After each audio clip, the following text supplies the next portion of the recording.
Assalamualaikum warahmatullahi wabarakatuh. Waalaikumsalam warahmatullahi wabarakatuh.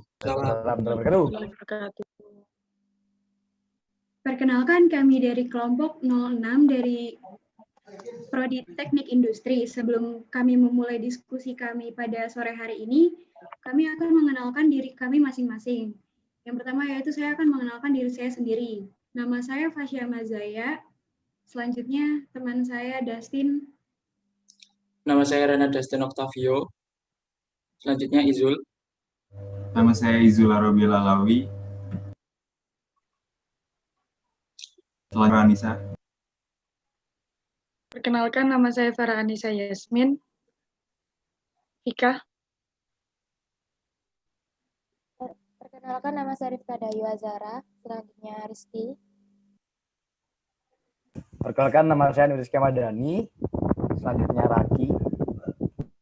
Perkenalkan, nama saya Muhammad Raki Asyafi Sumitra. Selanjutnya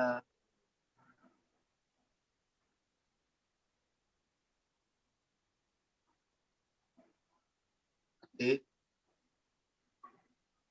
Perkenalkan, nama saya Teddy Aprila. Selanjutnya Rizky. Oke, perkenalkan saya Rizky Andreas Pratama dan selanjutnya ada Ade. Perkenalkan, nama saya Muhammad Adi Putra. Selanjutnya Yufren. Ya, perkenalkan, nama saya Yufren. Selanjutnya Jovais. Nama saya Muhammad Jovais. Selanjutnya Betsyeda. Nama saya Betsyeda Freya. Selanjutnya Ines. Perkenalkan, nama saya Ines Mulia. Selanjutnya Indra Dwi. Perkenalkan, nama saya Indra.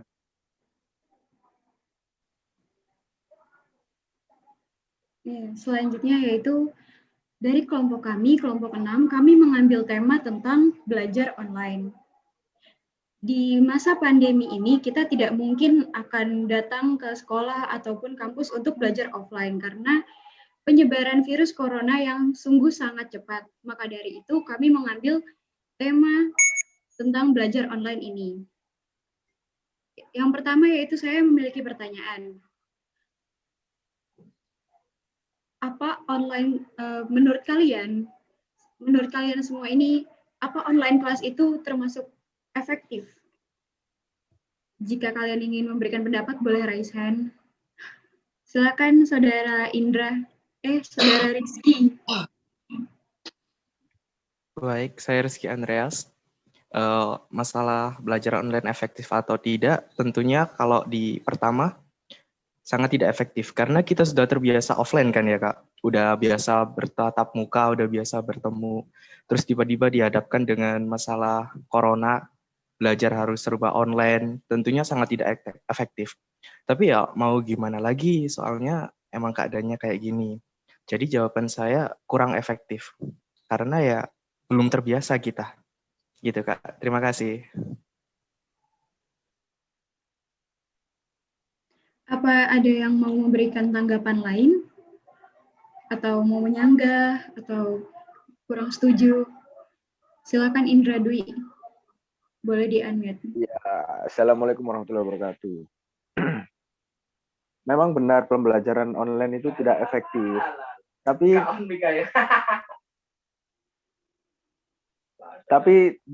pada saat pandemi ini menjadi salah satu pilihan belajar. Jadi menurut saya daripada tidak belajar ya lebih baik belajar online. Gitu sih.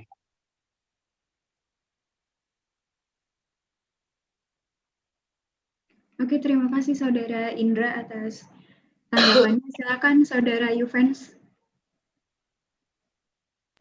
Baik, saya ingin menyampaikan bahwa pembelajaran online ini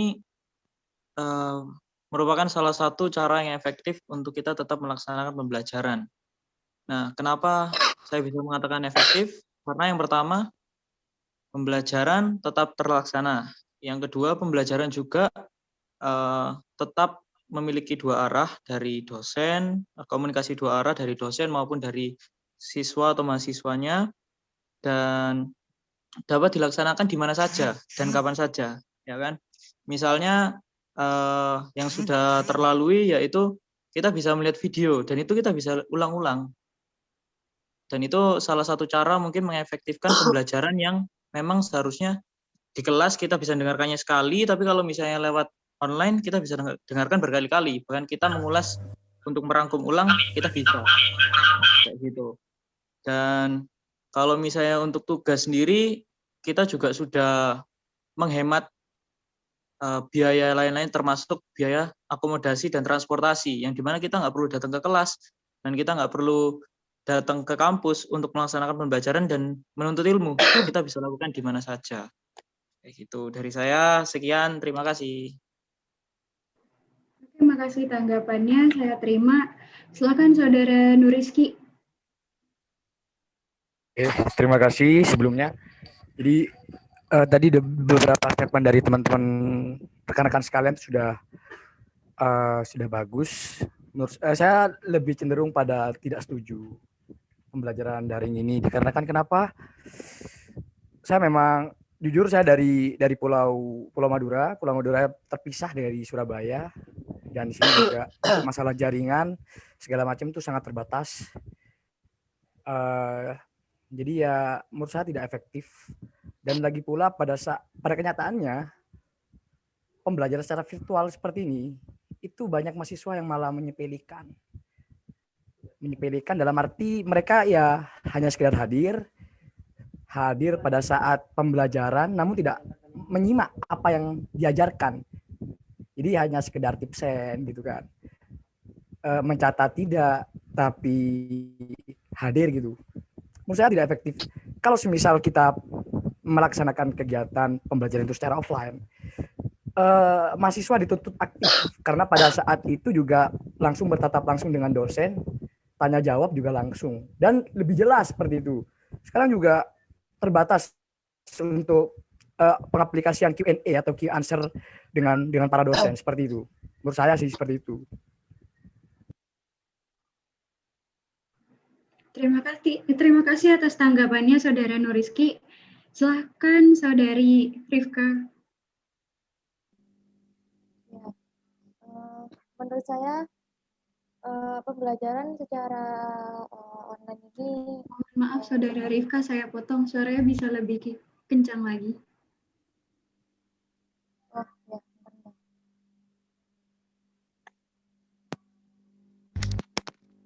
menurut saya pembelajaran di online ini menurut saya kurang efektif. Kenapa? Karena kayak tanpa kita sadari itu kayak kita tuh memaksakan kehendak pada siswa untuk memahami kayak suatu konsep dari teori mata kuliah gitu yang sebenarnya itu sulit gitu loh. Karena kan kemampuannya siswa itu beda-beda. Ada yang sulit dalam memahami kalimat atau hanya diberi sebuah file berupa PPT itu kan banyak siswa juga yang kurang memahami. Banyak siswa yang harus memerlukan adanya terjun langsung kayak misalnya pelajaran praktik itu kan terdapat beberapa yang harus turun langsung di lapangan gitu. Jadi menurut saya kurang efektif aja. Oke, terima kasih tanggapannya. Berarti dapat saya simpulkan berdasarkan pendapat dari Rizky, Indra, Yufrens, Nurizky, dan juga Rifka berbeda-beda ya tergantung perspektif dari masing-masing orang. Ada yang bilang itu efektif, ada yang bilang juga itu tidak efektif. Dan untuk Rizky, Indra, Yufrens, dan Nurizky serta Rifka sendiri, kalau misalnya online class ini akan terus berlanjut hingga kita lulus, bagaimana tanggapan kalian tentang itu? Bisa dimulai dari Rizky Andreas dulu. Ya, baik. Menurut pendapat saya, kalau belajar online masih berlanjut, kita tentunya harus menyesuaikan diri. Entah itu menyiapkan kuotanya, entah itu menyiapkan jaringan yang stabil, entah itu kita harus merubah sikap kita supaya nggak menyepelekan. Karena memang jujur saya sendiri dari awal memang seperti itu. kayak online nggak asik, terus cuman absen doang, cuman hadir doang. Jadi ya intinya kita harus menyiapkan dari diri kita sendiri kalau toh nantinya masih berlanjut. Semoga saja tidak ya, semoga pandemi segera berakhir.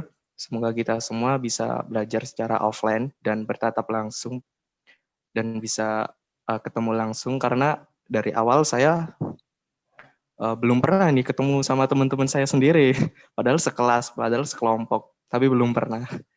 Jadi kesannya itu hilang gitu. Gitu aja Kak, terima kasih.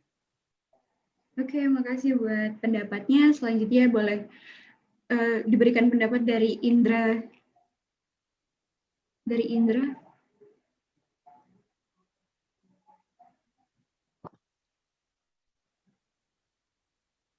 Halo Indra. Iya, halo. Ini jadi pada masa saat ini belajar online ya tentunya jadi salah satu pilihan. Jadi kalau sekarang belajar online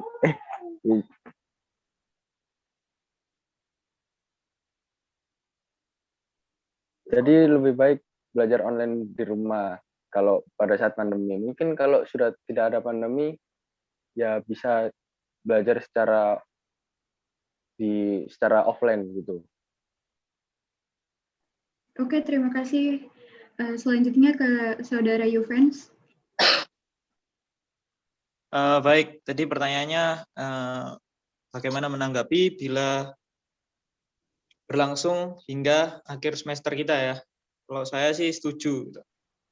Kenapa? Ya karena banyak hal-hal positif dan benefit yang kita dapatkan. Ya mungkin akan terkendala oleh sinyal, mungkin disebutkan oleh yang tadi saya simak, beberapa terkendala saya rasa dari diri sendiri ya. Mungkin yang terkendala itu untuk mengatasi rasa malas kita sendiri. Kita mau datang, kita mau nyimak atau enggak gitu kan. Tapi itu bukan problem dari sebuah sistem, tapi problem dari diri kita sendiri yang dimana kita bisa atasi itu harusnya kayak gitu. Dan untuk masalah jaringan sendiri ya hanya itu aja gitu. Itu juga kelemahannya. Nah, maka dari itu kalau misalnya sampai akhir pun saya setuju. Cuman bisa juga diterapkan bila pandemi sudah selesai, bisa diterapkan dengan sistem hybrid gitu, atau ya daring dan luring kayak gitu. Jadi mungkin daringnya bisa 50%, luringnya 50%. Jadi ketika kita praktek mungkin yang disebutkan saudari siapa tadi, untuk praktek bisa tetap terlaksana praktek, dan untuk pelajaran yang sekiranya lebih efektif untuk diterima di rumah ya secara daring. Seperti itu dari saya. Terima kasih. Terima kasih banyak untuk Saudara Yuvens atas tanggapannya. Selanjutnya Saudara Nuriski. Mohon diulang pertanyaannya. Ini, kan tadi ada yang setuju, ada yang tidak setuju. Dan kalau misalnya online class ini akan terus berlanjut sampai kita nanti lulus, bagaimana tanggapan kamu? Oke. Jadi kalau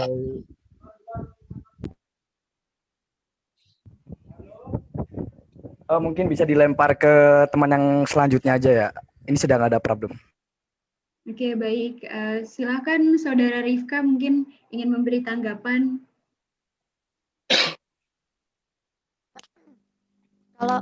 Kalau dari aku sebenarnya ada untung ada enggak. Karena kan ya kembali ke tadi, ada beberapa mata kuliah itu yang memerlukan adanya langsung terjun ke lapangan. Ya, misalnya praktikum fisika ya waktu semester 1. Nah, itu tuh kan tidak semua anak itu dapat memahami secara detail tentang materi kuliahnya. Jadi kayak perlu praktikum, kayak beberapa siswa itu perlu melihat secara langsung adanya praktikum. Tapi enaknya online juga itu bisa belajar itu dimanapun dan kapanpun kan, itu udah pasti. Jadi kembali ke dirinya masing-masing dan mau atau enggaknya dan mampu atau enggaknya itu sih. Berarti yang dapat saya simpulkan di sini berdasarkan pendapat dari 4 orang itu kalian semua setuju, dan tapi semua masalah itu kan ada, maksudnya kita malas atau apa itu kan berasal dari diri kita sendiri. Berarti emang diri kitanya yang harus lebih berusaha lagi seperti itu. Selanjutnya pertanyaan kedua yaitu gini. Kalian yakin nggak kalau menurut kalian ini dengan adanya kan kita online class secara daring nih.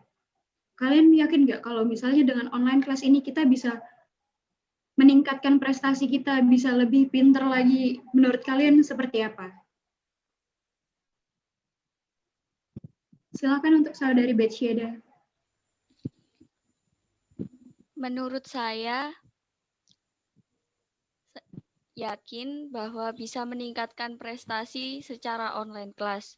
Karena banyak sekali lomba-lomba yang tidak perlu langsung datang bertatap muka, seperti mengikuti lomba karya tulis ilmiah. Oke, makasih buat tanggapannya. Berarti menurut saudari Betsyeda itu kalau misalnya kita dengan online class ini kita bisa meningkatkan prestasi kita tanpa kita harus pergi jauh-jauh seperti itu ya? Iya. Oke, baik-baik. Selanjutnya saudari Ines. Tentang peningkatan prestasi itu tergantung setiap individunya menurut saya.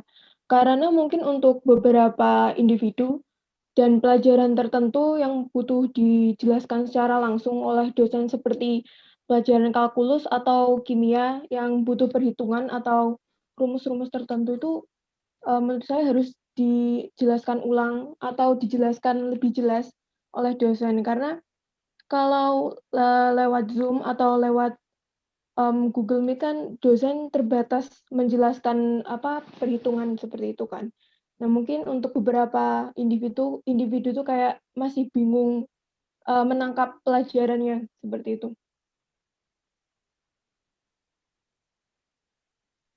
Oke, baik. Terima kasih buat saudara Ines. Selanjutnya boleh dari saudara Raki. Menurut saya sih tidak yakin ya, karena tiap anak itu berbeda-beda, tergantung anaknya sendiri. Kalau anaknya berkeinginan untuk berprestasi ya bisa saja. Kalau anaknya males, kalau susah buat berkembang sendiri itu ya sulit untuk berprestasi, tergantung anaknya. Menurut saya sih gitu. Berarti ini ya, kalau misalnya menurut Raki ini, kita itu sebenarnya bisa berprestasi, tapi tergantung dari anaknya itu sendiri mau untuk berprestasi atau tidak, seperti itu ya? Oke. Ya. Selanjutnya dari saudari Farah Anissa. Kalau menurut saya sendiri sih, saya setuju apa yang dikatakan sama Mbak siapa di Betsy. Karena sekarang itu teknologi udah maju, ada Google, ada semacam internet itulah. Jadi kita masih bisa belajar melalui media sosial, apapun itu. Sekiranya mau belajar gimana itu tergantung pada diri sendiri sih. Menurut saya sih gitu. Oke, baik-baik. Kalau untuk menanggapi perkataan dari Farah ini, sebenarnya iya sih benar. Emang tergantung pribadinya masing-masing. Sebenarnya dari tanggapan kalian semua itu benar sih. Emang tergantung dari pribadi masing-masing itu. Kalau misalnya emang mau berprestasi, ya benar. Terus selanjutnya itu pertanyaan selanjutnya ini. Kan ini kan kita online class ya, dan itu kan daring, dan banyak banget kalau misalnya daring itu salah satunya saya juga yang tidak mengerti materi apa yang disampaikan oleh dosen. Kalian sendiri itu ada nggak sih kayak tips-tips biar kita tuh lebih paham gitu untuk buat paham sama materi apa yang dijelaskan sama dosen. Secara kan setiap individual itu mempunyai gaya belajar yang beda-beda seperti itu. Kira-kira ada yang ingin memberikan saran atau memberikan tips?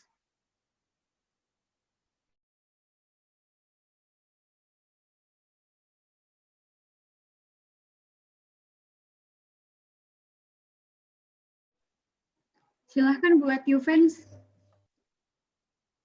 Baik, jadi saran saya untuk selama masa online class ini, yaitu sebelum kita mulai belajar, itu kita harus siap dulu, samanya ketika kita datang ke kelas. Kayak gitu. Setelah kita siap, otomatis jaringan siap, buku tulis siap, semua alat tulis siap, kayak gitu. Nah, gunanya untuk apa sih? Ya, untuk kita mencatat poin-poin penting. Sebenarnya pelajaran itu penting, tapi yang penting tuh poin-poinnya aja gitu loh. Sebenarnya nggak perlu semua kata-katanya dosen ditulis semua, enggak gitu loh. Jadi tujuan kita untuk mencerna atau menerima informasi kan kita hanya mencerna atau menerimakan yang poin-poinnya saja itu tadi kayak gitu. Jadi kalau saranku lebih untuk mencatat poin-poin yang pertama, yang kedua lebih memperhatikan lagi, apalagi kalau misalnya kayak kalkulus yang hitung-hitungan itu lebih cermat lagi waktu memperhatikan tulisan-tulisan dosennya itu tadi gitu. Dan yang selanjutnya jangan pernah malu untuk bertanya, itu aja. Habiskan waktu kelas itu untuk bertanya kalau bisa gitu loh ke dosennya. Jadi sebelum kita mulai kelas, kita udah belajar dulu nih materinya apa. Lalu ketika di kelas, habiskan untuk tanya materinya yang belum paham yang mana. Jadi dosennya cuma menjelaskan yang benar-benar penting buat disampaikan ke mahasiswanya. Kayak gitu sih kalau dari saya. Itu cara saya belajar kayak gitu. Makasih. Oke, terima kasih buat sarannya dan tips-tipsnya juga. Selanjutnya dari Jovais, boleh? Oke. Menurut saya, ya kita dari awal harus menyiapkan semuanya terlebih dahulu. Ya harus disiapkan dari segi materinya juga, dari segi fisik, mental juga harus disiapkan sebelum melakukan pembelajaran tentunya. Tapi menurut saya juga ada yang harus mungkin kayak diimprove dari para dosen, kayak memberikan materi atau melakukan pembelajaran yang mungkin lebih inovatif lagi, kayak tidak membuat kita itu juga bosan gitu ketika belajar online. Dan ya dari saya segitu saja. Oke, makasih buat Saudara Jovai. Selanjutnya Saudara Reynard Dustin. Oh ya, kalau dari saya sendiri sih tipsnya itu sih, kalau misalnya ada kelas pagi kan kita mulai dari jam 8. Jadi kalau biasanya kita bangun telat gitu kan, kayak setengah 8 kita udah kayak cepet-cepet pokoknya langsung persiapan, nyalain laptop, langsung dengerin Zoom-nya. Itu menurut aku sih kurang efektif. Soalnya kalau misalnya bangun-bangun udah langsung kena materi, rasanya nggak mungkin banget sih, nggak mungkin masuk materinya. Jadi saranku kalau sebelum mulai kayak mandi dulu, sarapan dulu, ya mungkin berkorbannya dari bangun paginya. Sama kalau dari materi dari dosennya sih sebenarnya materinya kayak pelajarannya itu memang dibutuhkan semua, cuman kayak di tengah-tengah kayak di LKMM tadi kan ada ice breaking-nya. Mungkin dosen-dosen kalau ada game-game kecil-kecil gitu mungkin bisa membantu semangat mahasiswanya sendiri sih. Jadi kalau ada kayak permainan atau gimana itu mungkin bisa membantu kita jadi lebih semangat. Gitu aja. Thank you.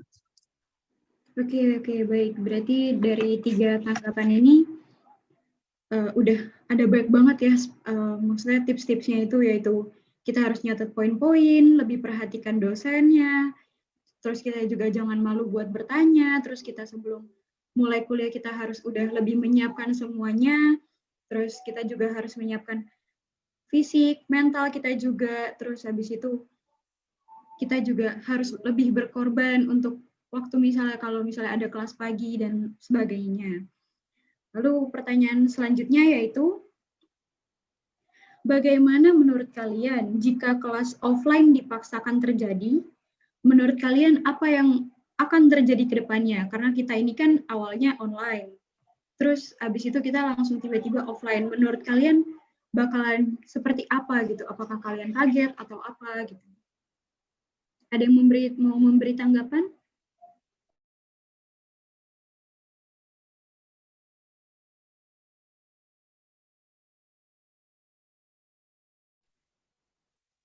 Mas Izul itu mau memberi tanggapan tuh. Iya, sorry salah emang. Jadi saya mau memberi tanggapan. Jadi menurut saya ketika kita harus dipaksakan online dalam kondisi pandemi sekarang ini, bisa dikatakan mungkin bisa berjalan untuk kedepannya dengan tetap mematuhi protokol kesehatan yang ada, seperti menjaga kesehatan, lalu menjaga kebersihan, serta saling menjaga jarak antara satu sama lain. Karena jika dikatakan kita harus beradaptasi selama ini untuk belajar offline, untuk belajar online, dirasa kurang efektif dikarenakan lebih banyak merasakan lelah karena harus duduk berjam-jam di depan laptop, lalu tugas-tugas yang kita harus selalu memandang laptop berlama-lama, itu juga berpengaruh untuk kesehatan. Jadi menurut saya jika harus dipaksakan online, harus tetap mematuhi protokol kesehatan serta saling mengingatkan untuk selalu menjaga kebersihan sama yang lain. Oke, makasih Mas Izul buat tanggapannya, karena ini kita juga masih di masa pandemi dan kalau misalnya dilihat dari berita-berita itu kasus COVID ini bukannya menurun malah makin naik ya sebenarnya, walaupun udah ada vaksin dan lain-lain sebagainya. Apa ada yang mau memberi tanggapan lain?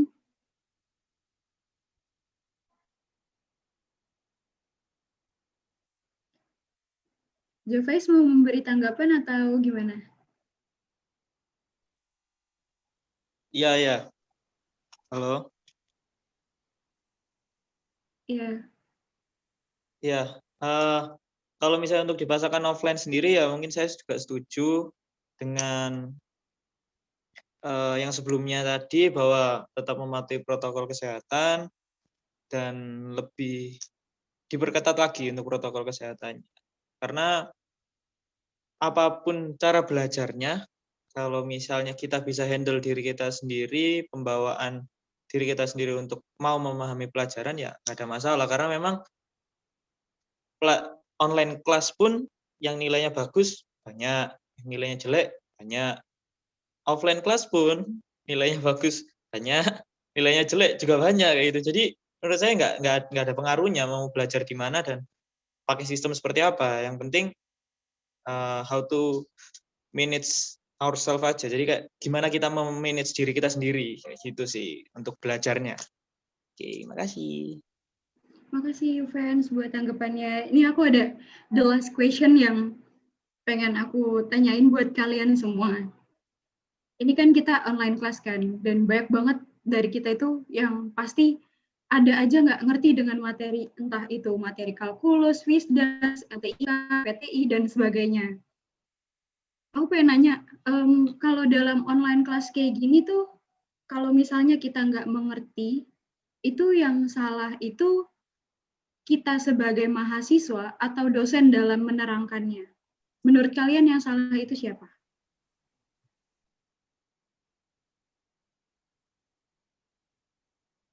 Dustin mungkin, silahkan.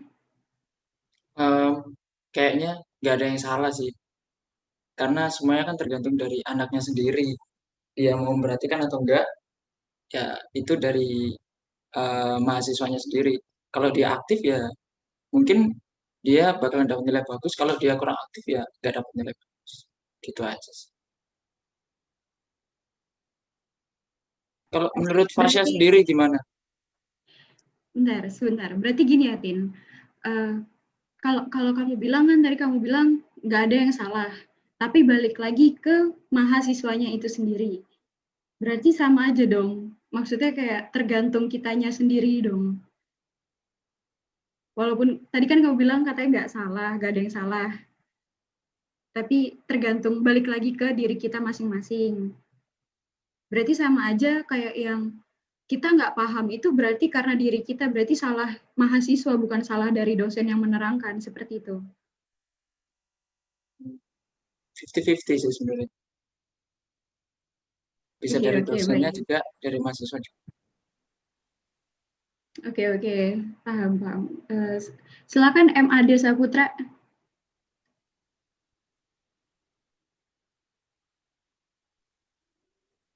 Kak, pertanyaannya boleh diulangi lagi?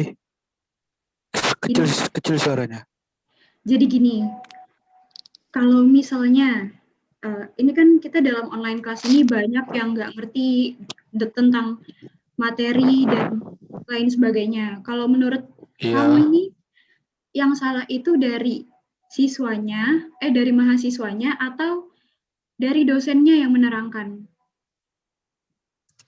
Menurut saya sih dari sayanya sendiri, karena mungkin kalau bertanya itu tidak bisa ngelawan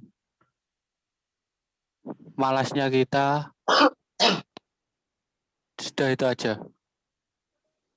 Berarti kalau menurut MAD ini yang salah itu dari mahasiswanya ya, karena kita yang nggak bisa ngatur diri kita harus seperti apa ya? Iya, Kak. Oke, baik. Selanjutnya boleh Raki. Menurut saya yang salah dua-duanya, dosen sama mahasiswanya. Yang pertama, kalau dosen ya misalnya, tergantung dosennya ngejelasinnya kayak gimana. Kalau dosennya ngejelasinnya enak, dapat ditangkap sama mahasiswa atau mahasiswa ya murid-muridnya itu mudah mencernanya. Kalau susah susah ditangkap, ya nggak sampai ke murid-muridnya semuanya. Terus kalau yang salah mahasiswa itu kalau misalnya dosennya sudah menerangkan sudah sangat jelas, tetapi dianya males, terus nggak memperhatikan, terus kayak ya nyepelekan gitu loh. Menurut saya sih gitu, dua-duanya yang salah. Berarti kalau menurut saudara Raki sendiri nih, yang salah itu di dosennya juga salah, di mahasiswanya juga salah, seperti itu. Oke, baik. Kalau dari saudara Teddy gimana? Kalau menurut saya mahasiswa yang salah, karena dosen pastinya memberikan materi sebisa mungkin, sebaik mungkin untuk mahasiswa. Dan untuk mahasiswa, tinggal mahasiswanya aja sih, mau bertanya atau tidak, mau giat belajar atau tidak. Gitu sih. Oke, baik. Makasih saudara Teddy. Saudara Izul tadi mau memberikan pendapat ya? Ya, saya mau memberikan sedikit pendapat. Kalau dikatakan untuk salah dan benar, kita nggak tahu ya. Karena di sini tugasnya dosen juga mahasiswa sebenarnya harus saling kontribusi. Cuman dikarenakan sebagai mahasiswa, kita yang lebih membutuhkan dosen. Dalam kata lain, kalau misal ketika kita nggak paham ataupun kita nggak tahu apa yang disampaikan, dari dosen sendiri kita juga nggak bisa menyalahkan, karena kita juga sama-sama adaptasi dalam belajar, yang dimana dari mahasiswa sendiri juga belum bisa disalahkan. Cuman bagaimana caranya dari pihak pembelajar itu kita bisa membuat cara metode belajar yang dimana bisa membuat si mahasiswa ini lebih mau aktif lagi. Jadi bisa dikatakan lebih menarik untuk keaktifan belajar dari mahasiswa. Dan serta juga mahasiswanya juga harus bisa memberikan kontribusi terbaiknya. Kalau dikatakan salah benar, menurut saya belum bisa dikatakan salah atau benar. Ya, berarti menurut Zul ini berbeda ya dari yang pendapat yang lainnya. Yang lain kan ada yang bilang 50-50, ada yang bilang salah di mahasiswanya. Berarti kalau misalnya menurut Mas Izul ini masih belum bisa diketahui ya salahnya dari yang mana gitu. Kayaknya udah deh, itu aja diskusi yang pengen saya bahas di kelompok kita ini. Kurang lebihnya dari saya mohon maaf. Wabillahi taufiq wal hidayah. Wassalamualaikum warahmatullahi wabarakatuh. Waalaikumsalam Waalaikumsalam warahmatullahi warahmatullahi wabarakatuh. wabarakatuh.